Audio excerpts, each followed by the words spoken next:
Bonsoir et merci d'être avec nous. Bienvenue sur Polynésie la Première. Voici les titres de votre journal. Le Conseil des ministres allège et reprécise les modalités du port du masque dans les lieux publics fermés. Hormis dans les avions, navettes maritimes et bus, le masque sera recommandé et non plus obligatoire. Enfin, un projet concret pour Faratea, crise sanitaire oblige. Le gouvernement veut y créer un lotissement aquacole estimé à 2,8 milliards de francs pacifiques. Un projet 100% made in finnois à découvrir dans un instant. Ils sont motivés pour être journalistes. 35 candidats âgés de moins de 26 ans ont passé les épreuves écrites de sélection ce matin. Seulement 4 intégreront dans 2 ans la rédaction de Polynésie la Première. Enfin, découvrez en fin de cette édition Rautiare Orbek, un perliculteur de Takaroa devenu boulanger et depuis peu apiculteur. C'est le portrait de ce journal. Après le tollé qu'a soulevé hier la mesure soudaine prise en Conseil des ministres obligeant le port du masque dans les lieux fermés, le gouvernement a allégé et reprécisé ce jeudi en Conseil des ministres extraordinaire que le masque est recommandé dans les lieux fermés. Il sera en revanche obligatoire dans les navettes maritimes, les avions et transports en commun. Et pourtant, ce matin, tout le monde tentait encore de s'adapter. Thierry Stampfler, Hiroterurtua et Patita Savea. Sur la distanciation d'1 mètre et sur le port du masque, la publication dans le journal officiel donnera peut-être plus de détails, car après l'arrêté ministériel d'hier et les déclarations du président ce matin, il subsiste malgré tout un certain nombre d'interrogations. Depuis le déconfinement, nous avons vu un certain relâchement dans la population. Nous rappelons aux populations que nous devons porter ces masques, en particulier lorsqu'on va dans des lieux fermés. Naturellement, les lieux publics en premier, puisque c'est nous qui les gérons, et nous demandons à ce que les gens portent des masques. Mais restera la problématique des lieux privés. Je pense aux magasins, par exemple, dans nos épiceries. Là, c'est de la gestion propre aux propriétaires, comme dans les restaurants. L'obligation du port du masque dans les transports aériens, maritimes et terrestres est réaffirmée. C'était déjà le cas dans les avions. À bord des bateaux, c'est une restauration et cela s'accompagne d'une batterie de précautions concernant aussi le personnel de bord. Ils ont commencé à porter le masque dès lundi. Donc, du coup, pour le port du masque, se laver les mains, les mêmes gestes barrières sont appliqués encore. Le nettoyage du bateau est fait systématique pendant les traversées et même après. Côté transport privé, lorsqu'elle est dans son taxi, Eri ne fait pas de concession. Quand quelqu'un entre dans ma voiture, moi j'oblige à cette personne de porter son masque avant de monter dans mon taxi. Sinon, tu restes dehors. À quoi ça sert cet argent si tu gagnes et tu auras cette maladie? Ça sert à rien. Pour les centres aérés, nombreux en cette saison, les autorités ont eu le temps, en revanche, de préparer un petit fascicule de 20 pages. Mais lorsqu'on observe ces images tournées lundi dernier à la mission, on se dit que cela ne va pas être si simple à mettre en place. Bien les enfants, vous avez gagné votre pièce de domino. Ouais. C'est qui la chef? Moi. Oui, il est préconisé dans les centres de vacances de faire porter les masques aux enfants, en tout cas dès lors que nous allons dans les lieux publics. Par exemple, un centre de vacances qui se déplace sur Moorea, il faut obligatoirement que les enfants soient munis d'un masque lorsqu'ils arrivent au quai de Papeete, qu'ils prennent le bateau et qu'ils arrivent à Moorea. Dès lors qu'ils sont arrivés dans leur centre d'hébergement, alors on peut essayer d'alléger un petit peu la mesure. Bref, il faudra sans doute un peu de temps pour ajuster les nouvelles obligations légales et les habitudes retrouvées dans l'après-confinement. Voilà, et la société EDT informe d'ailleurs ses clients qu'à compter de lundi, les mesures sanitaires seront appliquées. Une seule personne par famille sera autorisée en agence. Dans les îles, les Tavana préparent aussi les entreprises et leur population à l'arrivée des visiteurs comme à Bora Bora, première destination touristique de Polynésie française. Les formations aux mesures sanitaires spéciales Covid-19 pour accueillir les touristes s'enchaînent, à commencer par les chauffeurs et transporteurs de l'île qui ont obtenu avec brio leurs attestations remises par le comité du tourisme de Bora. La formation va se poursuivre encore avec les restaurateurs, artisans et sociétés de plaisance. Des efforts bien sûr salués par le maire Gaston Tongsang qui a assisté à cette première session, comme nous l'explique Rainoui Bessino au micro de Rosana Maihuta. La peur, elle est là, mais elle est gérée grâce à ces formations. On se rassure en mettant en place les mesures barrières. On s'assure que l'ensemble du personnel a été formé, que les process sanitaires et les welcome sanitaires qu'on a mis en place vont aujourd'hui faire partie de notre vie professionnelle. Et donc voilà, on attaque le travail, on prend le taureau par les cornes en prenant le maximum de mesures barrières pour protéger nos familles et notre économie. Et Aranguiro également destination très prisée par les adeptes de la plongée. Des formations sont dispensées par le médecin et l'infirmier de l'atoll. L'objectif pour la population étant de réappliquer les gestes barrières et la distanciation physique.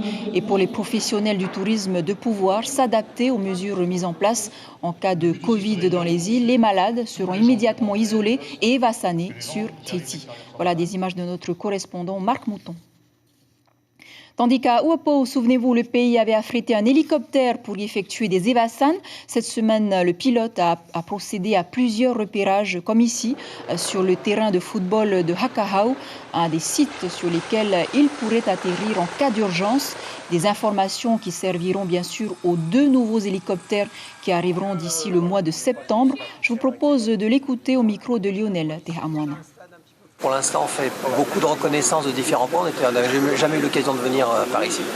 Donc ça nous permet de connaître les points de posée. Donc ici, un petit peu plus haut, les différents points où on pourrait venir récupérer les blessés si jamais un jour on sera prêt. Ensuite, la reconnaissance, elle sera bénéfique pour tous les types d'hélicoptères, soit celui-ci ou un autre sera prêt. De toute façon, ce sera le même type d'hélicoptère, donc les contraintes sont les mêmes. Voilà. Donc ça servira pour tous les hélicoptères et pour les équipages également, parce que pour l'instant, on fait des relèves d'équipage. Voilà, donc ça permet à tous les pilotes de venir reconnaître les points de posée et de connaître les endroits où on est susceptible d'intervenir. Retour à Tahiti, je vous le disais en titre, Wharatea va devenir un pôle biomarine. Crise sanitaire oblige, le gouvernement mise sur un concept tout à fait novateur, un lotissement aquacole estimé à 2,8 milliards de francs pacifiques, dont 1,82 milliard supporté par le gouvernement, comprenant des élevages de crevettes, des écloseries d'holoturies et de bénitiers. Le but étant de créer un pôle d'excellence. Les explications de Stéphane Ratino et Patita Savia. Du vert pour un horizon bleu, des terrains pour un premier lotissement aquacole à Tahiti, un vent marin et vivifiant, il souffle désormais sur la presqu'île. Les esquisses sont là et déjà les parcelles identifiées. Des fermes de crevettes, des écloseries, tout un univers économique local fait d'un savoir-faire maîtrisé. Pas de produits chimiques ni d'antibiotiques et déjà une certaine hâte. Car la pertinence du projet séduit les investisseurs, des gens du pays. Ils mettront plus d'1 milliard de francs d'investissement, un projet 100% made in fénois. Ça fait 10 ans que je traque, un terrain. Et là, l'espoir est revenu grâce au territoire. Un projet ambitieux, exigeant, les normes pour l'environnement, au-delà de la réglementation européenne. Le pays va investir presque 2 milliards. Une ambition forte. Elle est aussi une vision stratégique, gagner en autonomie alimentaire. La presqu'île est une clé, elle est le grenier de Tahiti, une vocation agroalimentaire affirmée pour les défis du monde à venir. C'est un nouveau code génétique qu'on essaie d'écrire parce qu'il est important, le toute importation a vécu. Il faut qu'on puisse produire davantage en Polynésie et puis avec une qualité telle, c'est avec nos crevettes qui sont préservées de tout virus, qui va nous permettre de produire sans antibiotiques ici. Vous avez vu qu'on a aussi prévu, après la zone de production, juste derrière moi, donc d'avoir une zone de transformation de ces produits. C'est aussi pour créer de la valeur ajoutée, donc des emplois ici. On va produire, mais on va aussi transformer, en gros préparer à la consommation finale. Et puis derrière, il y a le rééquilibrage nord-sud de Tahiti, l'aménagement du territoire. La presqu'île comme bassin de vie, deuxième pôle urbain. L'OPH se prépare à livrer dans les 2 ans quasiment 60 logements neufs. Tout s'imbrique, l'habitat, les services publics, l'emploi. Ce matin à Taravao, on parlait d'avenir souhaitable et raisonné. Nous avons toujours réclamé qu'il y ait un regard un peu plus ouvert au niveau du Sud, ne serait-ce que pour accélérer le processus de développement donc, de ce secteur et en particulier de la Wharitirava comme second pôle de ville pour répondre aux attentes de la population du Sud d'abord, mais du Nord aussi. En 2023, le lotissement aquacole de Wharatea devrait commencer à fonctionner. D'autres investisseurs poussent à la porte. Ce matin, c'était Mer d'Huile sur la presqu'île. Voilà un projet très attendu par les demandeurs d'emploi de la petite île de Tahiti. Au chapitre judiciaire maintenant, plusieurs affaires en comparution immédiate. On retiendra celle de Tuanaki Kokovo qui écope de 3 mois de prison avec sursis pour avoir frappé son frère au visage avec une barre de fer, l'accusant d'avoir tué son chien. On vous en parle depuis quelques semaines maintenant. De nouveaux journalistes intégreront notre rédaction dans 2 ans à l'issue d'une formation que France Télévisions prend entièrement à sa charge. Ils sont 35 étudiants avec une licence en poche à avoir répondu à la première sélection sur concours. Seulement 4 seront retenus au final. Brigitte Olivier et Hubert Liao ont assisté à l'épreuve écrite ce matin. Bonsoir et merci. Ce visage, vous le connaissez depuis 20 ans déjà, et celui-ci aussi. Chiquita et Heidi, notre duo recruté sur concours et formé par RFO et Le Pays. Elles en ont fait du chemin, les petites, depuis le début des années 2000, et nous, tandis qu'elles grandissaient, nous avons vieilli et il va falloir nous remplacer. Et oui, nous sommes une dizaine à devoir partir d'ici 2 à 5 ans. Il faut préparer la relève, et la relève, on la prépare ici et maintenant. Parmi ces 35 jeunes, 4 seront sélectionnés pour devenir journalistes à Polynésie la première, et nous connaîtrons leur nom le 29 juillet. Le critère pour participer à ce concours d'un très bon niveau, avoir une licence et pratiquer le tahitien. Les 4 lauréats seront pris en charge, formés par l'Institut de journalisme de Bordeaux, envoyés en immersion dans les rédactions de France 3 et payés pour étudier. Alors, qui finance France Télévisions par le biais de Polynésie la première. Un engagement de France Télévisions, c'est aussi un signe sur le territoire que l'entreprise souhaite donner avec le soutien de notre structure, de la direction de l'outre-mer, de présence d'entreprises citoyennes. Voilà, c'est un geste important, je pense, pour la Polynésie et pour la jeunesse polynésienne. Entre 2 épreuves, quelques-uns de ces étudiants nous ont confié leur envie de pratiquer un beau métier, intense et astreignant. Je sais que les horaires sont rudes, mais je pense que quand on aime ce qu'on fait, on ne compte pas les heures. Donc oui, je pense que je pourrais m'épanouir. Je n'ai jamais vraiment honnêtement réfléchi à ce métier-là, mais quand j'ai vu que c'était possible, je me suis dit pourquoi pas. J'ai cru à fond et j'ai fait de mon mieux pour la première épreuve qu'on a eue. Maintenant, j'attends la deuxième épreuve et la suite. Tu veux me remplacer quoi ? J'aimerais bien être formé par toi déjà et après peut-être te remplacer. En plus d'une culture générale contemporaine solide, les candidats au concours devront posséder des qualités qui ne s'apprennent pas forcément sur les bancs de la fac. Ce que recherche aujourd'hui Polynésie la première, c'est des jeunes qui ont une culture générale importante, un sens critique, sens de l'analyse, de la synthèse, et puis aussi une chose importante, ça va être la pratique de la langue française, mais surtout Réo-Maori, c'est ce qu'on recherche aujourd'hui. Ce soir, ils ne sont plus que 10 avant de passer devant un jury, et il en restera 4, que nous attendons avec impatience pour un passage de relais qu'ils espèrent autant que nous. Voilà, on leur souhaite bon courage. Et puis en ce jeudi, le football tahitien est en deuil. Maïma Marmouillé est décédée. Elle était une joueuse remarquable de l'équipe féminine de l'AS Stefana, mais aussi l'épouse de Xavier Samin, entraîneur de la Ligue 1 de l'AS Stefana, à qui nous adressons nos sincères condoléances. Et pour terminer, comme promis, on vous emmène à Takaroa à la rencontre de Rautiare. Cet ex-perliculteur a abandonné la manipulation de la nacre et de la perle pour un autre métier de sensation, la boulangerie. Son pain se vend à 75 francs et ça marche. C'est le portrait de ce journal, il est signé Punuatuti. Sur l'île de Takaroa, à 3 km du village, seule une lumière reste allumée. Nous sommes chez Rautiare, le boulanger. Chaque soir, aux alentours de 23h, il met la main à la pâte pour produire plus de 200 pains, un travail qui lui demande patience et qualité. Alors, je commence vers 10h30 du soir jusqu'à 1h30 ou 2h30 du matin. Après, je reprends à 4h pour la cuisson.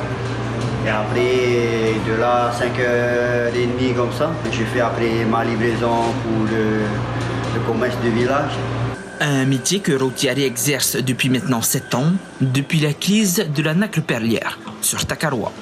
Moi, ce n'était pas mon métier. Mon métier, c'était je travaillais dans les nacres et tout, mais vu la crise qui commençait à faire à cette époque-là, j'ai cherché un autre métier. C'est devenu au besoin de ma petite famille, mais c'est comme ça, c'est devenu l'idée de pouvoir se lancer dans la boulangerie, pourquoi pas. Et aujourd'hui, ça fait 7 ans que je suis boulanger sur l'île de Takaro. Un pain toujours apprécié par tout le monde. Comme on a l'habitude d'être toujours, c'est le seul boulanger qu'on a, Rottieri, et puis fait de bon pain, quoi. Avant la livraison du pain, Rottieri part à 50 mètres de la boulangerie pour voir ses ruches de miel. En effet, Rottieri est aussi apiculteur. Mais avant tout, le miel, c'était un plaisir d'abord. Hein. Voilà, je me suis lancé dedans pour voir un peu comment ça fonctionne et tout, les abeilles et tout. Mais après, petit à petit, ça a grandi. Je commence maintenant à produire du miel et pouvoir exporter sur Tahiti. Il est temps de partir livrer le pain sur le bord de la route d'abord. Là, les habitants attendent. Rottieri seront aussi dans le seul magasin du village. Ici aussi, ils sont plusieurs à attendre l'arrivée du boulanger. Des pains qui partent très rapidement. Voilà la livraison du pain à domicile, une pratique qui ne se voit que dans certaines îles maintenant. Et puis en bref, la petite otarie qui s'était échouée début juillet à Tupuai a été retrouvée morte hier sur une plage de l'île. Voilà, c'est ainsi que s'achève ce journal dont je vous rappelle l'information principale. Le Conseil des ministres allège et reprécise les modalités du port du masque dans les lieux publics fermés. Hormis dans les avions, navettes maritimes et bus, le masque sera recommandé et non plus obligatoire. Et c'est aussi une information qui est à la une de vos quotidiens de demain. La dépêche titre « Lieu public clos, le masque recommandé ».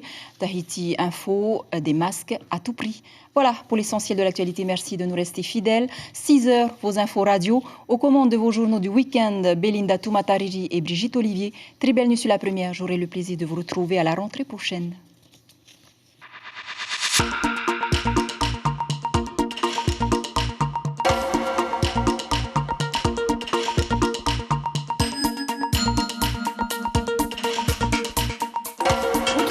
Journal en replay sur notre site internet.